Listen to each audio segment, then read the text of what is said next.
Bonsoir à tous, très heureux de vous retrouver en cette rentrée. Voici les titres que nous allons développer dans cette édition.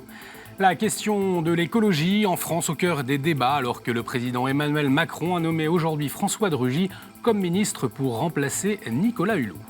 Monseigneur Battu, l'ancien évêque auxiliaire de Lyon, s'exprime dans ce journal. Il explique son soutien au cardinal Barbarin, toujours au cœur d'une procédure judiciaire sans fin. Et puis 17 jeunes voguent actuellement sur les flots pour rejoindre les JMJ au Panama. Elles ont lieu en janvier prochain.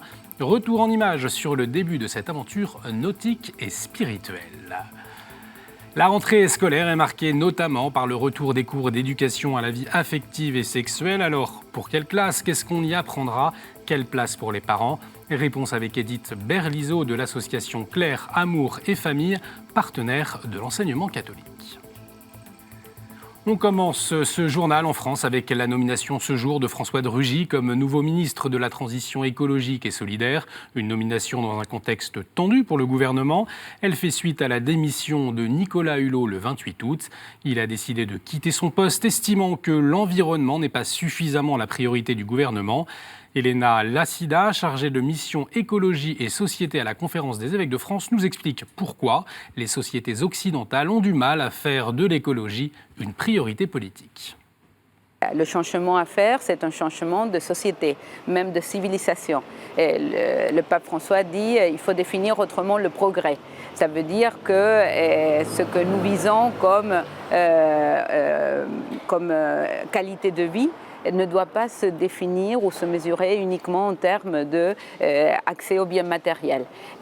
Donc le changement est global, est intégral. C'est pour ça que le pape François parle d'écologie intégrale, parce que ça touche toutes les dimensions de la vie, et parce que ça touche autant l'individuel que le collectif, parce que ça touche autant des choses très concrètes de tous les jours, du quotidien, comme qu'est-ce qu'on achète, comment est-ce qu'on consomme, comme comment est-ce qu'on va organiser les relations internationales.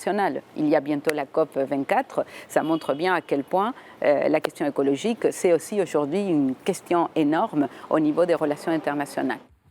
De son côté, l'Église, dans le sillage de l'encyclique Laudato Si du pape François, continue de mobiliser les consciences sur l'urgence d'une écologie intégrale. En 2015, il faisait du 1er septembre la journée mondiale de la création. Aux Philippines, l'Église a voulu suivre cet appel du pape. Ce pays, le troisième au monde le plus touché par le dérèglement climatique, est aussi régi par le pouvoir autoritaire du président Duterte. Il a engagé une lutte contre les cartels de drogue en utilisant l'exécution sommaire. Le nombre de victimes de ce nettoyage atteint les 25 000 victimes. Samedi, l'Église des Philippines a lancé la plantation de 25 000 arbres pour protester pacifiquement contre la politique de Duterte. L'opération Planter des arbres pour la vie et la justice veut donc incarner le principe d'une écologie intégrale, un principe que rappelait il y a quelques mois le cardinal Tagle, l'archevêque de Manille. The foundational source of connectedness, yung pagkakaugnay-ugnay, is our faith vision. When we go to the book of Genesis, interpreted by Laudato Si, leading up to the New Testament, makikita po natin na everything is related to one another. Our relationship with God, our relationship with people, other people, our relationship with the earth, the world of creation, and I want to add our relationship with ourselves. The network of relationships must be recognized in our ecological spirituality.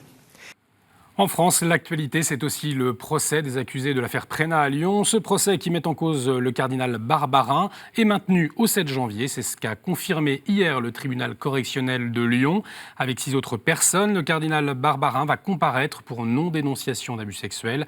L'affaire avait déjà fait l'objet d'un non-lieu à l'été 2016, mais l'association qui regroupe les victimes du père Prénat, La Parole Libérée, avait à nouveau saisi la justice avec une procédure en citation directe.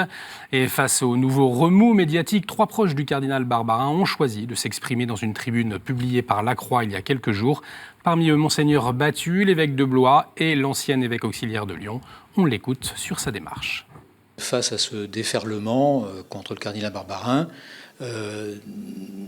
Monseigneur Michel, Pierre Durieux et moi-même, qui l'avons côtoyé pendant plusieurs années, qui avons été parmi ses proches collaborateurs, nous sommes dit on ne peut pas rester à ne rien faire et à ne rien dire. Et donc, voilà, nous avons voulu prendre la parole en donnant des choses vérifiables, des faits objectifs, et de telle sorte que ça puisse servir à tous ceux qui voulaient s'informer. Parce que nous sommes dans un état de droit. Dans un état de droit, normalement, quand quelqu'un est mis en cause en justice, il est présumé innocent. Et donc, c'est un peu curieux de lui demander de prononcer sa propre mort sociale, puisque le terme a été utilisé, de prononcer sa propre condamnation avant qu'on sache ce que la justice va dire. Et je rappelle que la justice a déjà innocenté le cardinal Barbarin une première fois. Je ne présume en rien de ce qui va se passer maintenant, mais au moins attendons et laissons la justice suivre son cours. Le pape François s'est exprimé une nouvelle fois sur la situation en Syrie dimanche lors de l'Angélus. Une nouvelle offensive de l'armée syrienne et de ses alliés semble imminente dans la province d'Idleb. C'est le dernier fief dans le pays contrôlé par les djihadistes de Hayat Tahrir al-Sham et des factions rebelles. Le Saint-Père s'est adressé à la communauté internationale. Hanno ancora venti di guerra e giungono notizie inquietanti sui rischi di una possibile catastrofe umanitaria nell'amata Siria, nella provincia dell'Idlib. Rinnovo il mio accorato appello alla comunità internazionale e a tutti gli attori coinvolti ad avvalersi degli strumenti della diplomazia, del dialogo e dei negoziati nel rispetto del diritto umanitario internazionale et per salvaguardare les vies des civils. Alors, comme le Saint-Siège, d'autres pays, dont la France, ont exprimé hier leur crainte face à une nouvelle catastrophe humanitaire. Depuis Alep, Nabil Antaki, médecin et mariste bleu, nous a confié son sentiment sur cette offensive et sur les prises de position des pays occidentaux. La situation militaire à Alep et en Syrie est plutôt calme. Les Syriens appuient l'offensive éventuelle de l'armée syrienne pour libérer la province de Idlib, et même il l'a réclamé depuis très longtemps. Et après 7 années de guerre, les gens en ont marre et veulent que le reste du territoire syrien soit libéré. Bien sûr, une fois que Idlib est libéré, il restera 2 poches qui sont encore aux mains d'armées étrangères. Le nord-ouest de la Syrie, la région d'Afrin qui est aux mains de l'armée turque, et le nord-est de la Syrie qui est occupé par des forces kurdes appuyées par les Américains et les Français. Donc le peuple syrien appuie cette offensive, il la réclame, il veut avoir la paix une fois que ce dernier bastion des rebelles est libéré.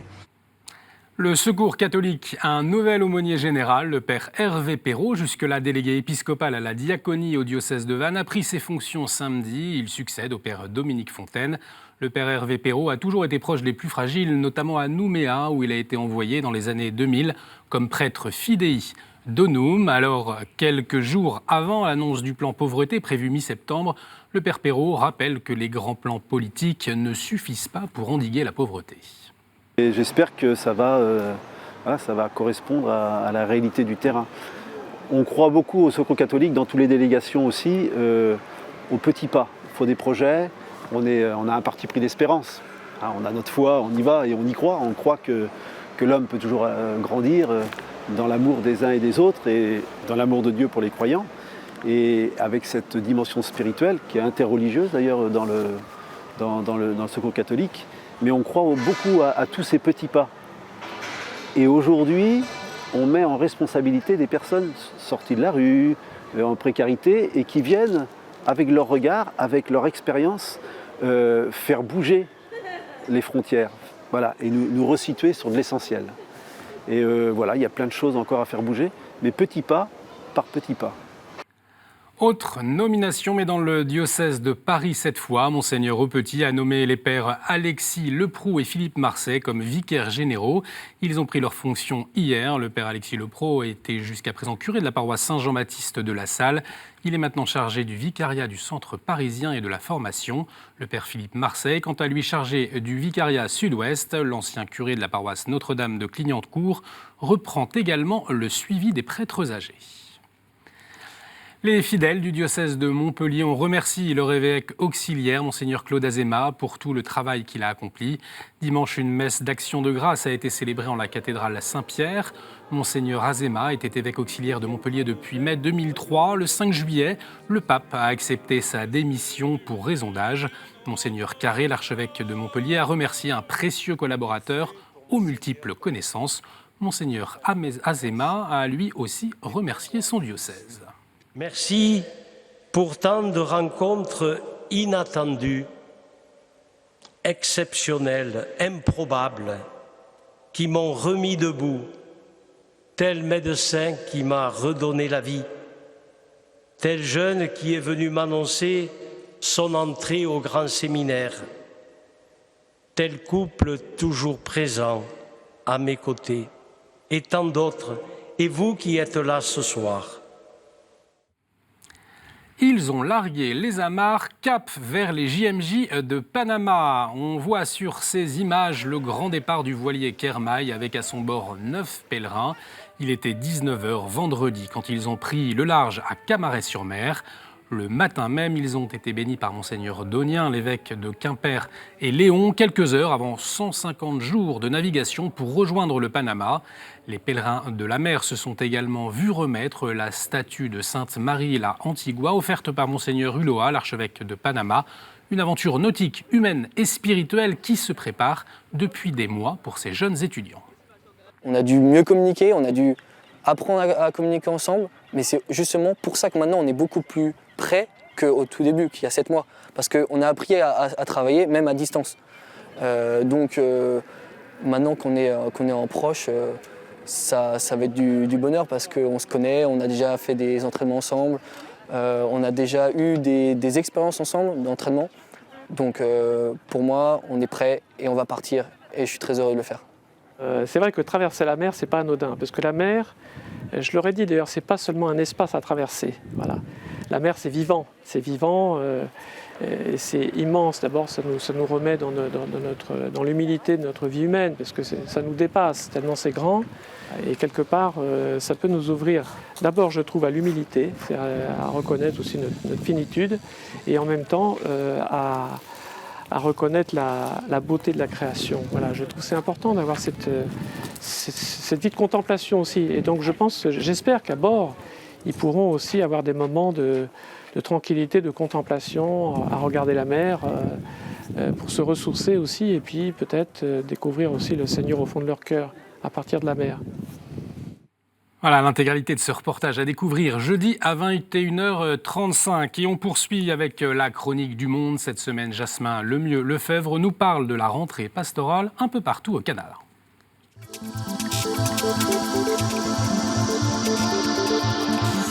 Belle rentrée télévisuelle à tous les auditeurs de KTO. Jasmin Lemieux-Lefebvre avec vous.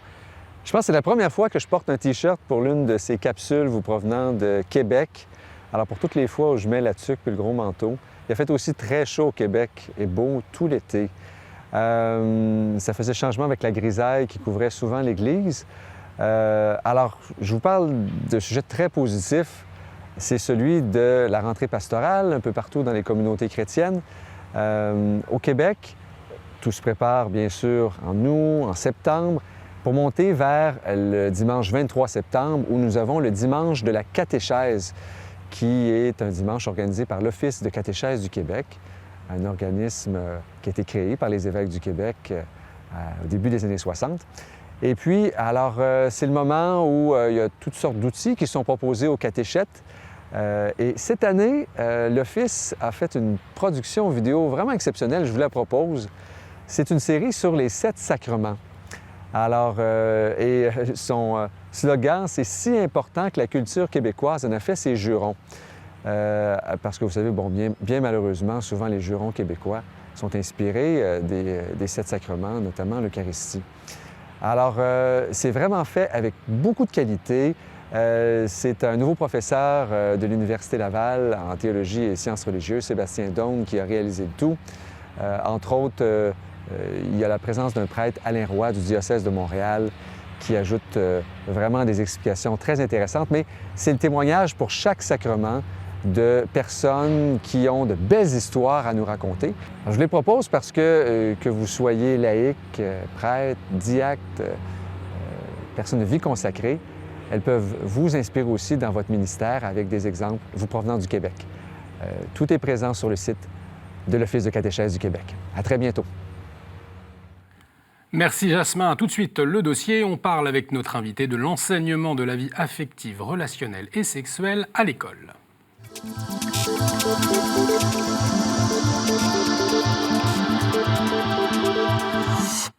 Quelques jours avant la rentrée des classes, on a pu entendre ou lire sur les réseaux sociaux l'inquiétude de certains parents sur le contenu des cours d'éducation à la vie affective et sexuelle. Cet été, la secrétaire d'État à l'égalité homme-femme, Marlène Schiappa, a annoncé vouloir faire appliquer la loi qui existe depuis 2001. Aujourd'hui, elle est un peu ou pas appliquée dans les écoles, ce qui a suscité pas mal d'interrogations. Édith Berlizeau, bonsoir. Bonsoir. Alors, vous êtes conseillère conjugale au Clair Amour et Famille. Vous êtes également formatrice en éducation affective, relationnelle et religieuse et sexuelle, pardon. C'est pas la même chose. Mais ça montre déjà que ce mot sexuel est déjà difficile à dire. Voilà, c'est un sujet sensible. Alors, en tout cas, vous avez une réelle expertise. Alors, on va partir de votre expérience. À quoi aujourd'hui les jeunes sont confrontés dans les cours d'école sur les sujets liés à la sexualité? Alors, les jeunes, aujourd'hui, il y a une grosse révolution qui a été faite depuis 10 ans, dont on ne mesure pas encore vraiment les effets, mais c'est la révolution numérique qui fait que tout est facile. L'accès à la pornographie, par voilà, exemple. Alors c'est déjà, oui, l'accès à la pornographie de plus en plus jeune. Les réseaux sociaux avec, en fait, c'est Serge Tisseron qui parle d'extimité. Il y a l'intimité et puis il y a l'extimité qui est en fait encouragée par les réseaux sociaux et tout ce qui est écran, en fait. Se montrer, à l'adolescence en particulier, on a besoin de se montrer. Et puis, écran, c'est un peu ce qui fait miroir. Montre-moi comment je suis belle, comment je suis beau, puissant, fort. Voilà, donc ça, c'est une vraie révolution, cette avancée numérique, où il y a vraiment un accès excessivement facile, avec peut-être une naïveté encore des parents concernant la pornographie. Ils vont, c'est peut-être un peu exagéré, mais c'est vraiment quelque chose c'est un fléau. Moi, je m'en rends bien compte dans les établissements lorsque j'interviens. Donc, j'interviens du CM2 jusqu'à la terminale. Justement, oui. Face à ce contexte, qu'est-ce qu'elle prévoit la loi? On a parlé de cette fameuse loi de 2001. Alors, qu'est-ce qu'elle prévoit? Qu'est-ce qu'il dit le texte? La loi, en fait, elle demande de faire des interventions dans les écoles. Alors, c'est surtout la loi 2003 qui parle de la mise en application des interventions. Elle demande qu'il y ait 3 séances par niveau et par an. Nous, on rêve de pouvoir les faire, ces séances au clair. On aimerait bien avoir ce temps-là, au moins 3 séances, pour pouvoir réellement approfondir les sujets. Les sujets qu'on aborde, ce sont des sujets très larges. Souvent, on a tendance à se focaliser sur le S de sexualité. Et en fait, on fait de l'éducation à la vie affective, tout ce qui concerne donc les émotions, des émotions agréables, des émotions désagréables, le langage autour de ces émotions, le vocabulaire. On aide les jeunes à repérer un petit peu tout ça. La relation, nous sommes des êtres de relation. Et donc, comment je vis en relation? La relation à soi, l'estime de soi. C'est un sujet extrêmement important qu'on aimerait bien creuser un petit peu. L'estime de soi, la relation, voilà. Et puis la sexualité. On est né homme, femme. Et donc, voilà, on est appelés, les enfants, garçons, filles, sont appelés à devenir hommes, femmes, et à vivre dans cette différence et cette complémentarité. Alors, on l'a entendu, ce texte 2003, au fond, c'est un bon texte pour vous. Néanmoins, est-ce qu'il ne peut pas être sujet à interprétation ? Alors, il peut être. Je comprends les parents qui peuvent s'interroger, effectivement, parce qu'il peut y avoir, à partir de ce texte-là, différentes façons d'intervenir. C'est vrai qu'en tout cas, l'enseignement catholique fait confiance au clerc, qui est une association qui a une expérience de plus de 50 ans maintenant, avec des éducateurs. Il y a 450 éducateurs qui travaillent en équipe, qui sont formés au clerc, qui travaillent en équipe, qui sont répartis dans 80 équipes. Voilà, et dans une soixantaine de départements en France. Et donc, il y a cette expertise-là qui fait que, à l'enseignement catholique, voilà, il y a une convention, un partenariat, une confiance qui se fait. Et donc, voilà, il y a différents acteurs. Effectivement, nous ne sommes pas les seuls en France. Il y a tout un panel d'intervenants extérieurs qui sont agréés ou pas par l'Éducation nationale. Après, c'est encore une autre question. Nous, en tout cas, on a ce partenariat avec l'enseignement catholique, voilà, et il y a d'autres intervenants aussi. Voilà, un partenariat avec l'enseignement catholique. Vous intervenez de temps à autre dans le public également. Pour autant, voilà, vous n'êtes pas agréé, me semble-t-il. Voilà, pourquoi ? Nous avons fait 8 fois cette demande d'agrément. Elle a été refusée 8 fois. On répond aux demandes, aux exigences du gouvernement, à savoir travailler sur 4 axes dans ces interventions. Les 4 axes étant l'écoute. On est formé à l'écoute, une grosse formation à l'écoute au clerc. Informer les jeunes, faire réfléchir, et ça c'est vraiment un axe super important, et c'est ça qui va faire que la prévention va être faite, et puis envoyer vers d'autres lieux de renseignement, d'autres lieux d'information. Donc on répond vraiment à ces exigences. Je n'en sais rien, je n'ai pas d'autres infos. C'est politique, peut-être. Peur d'une démarche militante catholique. Alors, est-ce qu'il y a aussi peut-être cette effectivement, crainte ? Parce que le clerc est un mouvement chrétien.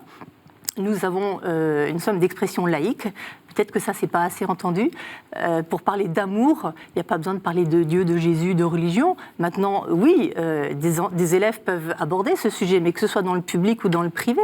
On a aussi des élèves musulmans, des élèves juifs, des élèves laïcs, donc c'est très large. On s'adapte vraiment on est vraiment là pour écouter et puis pour les prendre là où ils en sont avec leurs propres questionnements. Voilà, on va pas donner des cours. C'est vraiment quelque chose de très interactif et on va les aider à réfléchir avec eux. On va réfléchir sur tous ces sujets qui nous dépassent. L'amour, on peut pas fermer ça dans une boîte au bout de 2 heures, quoi.